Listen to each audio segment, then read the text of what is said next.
Yo, Elliot!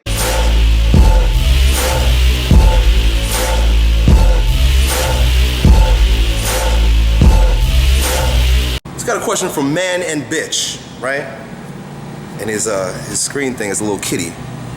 Man and Bitch wants to know how long he should be working out in the gym. Apparently he's a newbie, just started, he's going 4 or 5 times a week. How long should I work out? There have been, a lot of people will say like, don't work out any longer than 45 minutes. I think I've heard like Charles Poliquin like cite studies and stuff about like androgen levels dropping or some shit after 45 minutes. You know, hard and fast rules like that sometimes get you in trouble. Because I remember when I was training for strongman, right? There were times where we work out for like 3 hours. I remember my first few strongman training sessions, I was like 190 pounds, and I went to Tom Mitchell's house, which is the guy that taught me strongman training, and he had like stones and tires in his front yard. You roll up to his house, and it looked like like it was a junkyard, right? And his wife loved it. Anyway, I doubt it. Actually, they got rid of it. They had to put it in the back.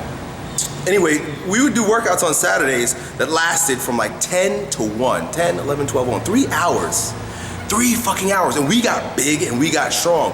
The volume was ridiculous, and it worked, right? So we didn't know anything about androgen levels and shit back then. You know, perhaps there were some articles written about it, but we didn't give a shit. It was all about, hey, we're getting these events in, and we're using this intensity, and this is the amount of volume we're gonna do, and it was like, let's see when we're done. That was basically it. Like the workout was planned, it was like, let's see when we're done. And I can tell you, my androgen levels didn't drop. I was just fine. I mean, I was having sex with my wife and my life was just fine, right? I got gains, and so did everybody else. You know, so a rule that says 45 minutes is kind of like, you know, it's pleasing to the ego because it makes us feel as if, 45 minutes, let's go, we gotta get out of here. It's been said, but you know, fuck that. You do what you gotta do to get shit done. Then I've also done CrossFit workouts that literally last like 8 fucking minutes. I've done a CrossFit workout that lasted 8 minutes, and I did not want to move for the rest of the day. It was like, I can't even describe it, but if you've done CrossFit, you know what I'm talking about. I was laying on the floor, and my chest was heaving. My arms and legs felt like they were gonna fall off if I got up. In fact, I couldn't get up. It was ridiculous. I don't know what that did, besides just make me hurt.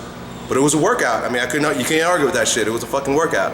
And if you were to say, hey, you didn't meet the 45-minute requirement after 8 minutes of hell like that, to someone who's laying on the ground in that type of pain, they would look at you like, and literally wanna, well, they couldn't move, so they probably spit up at you.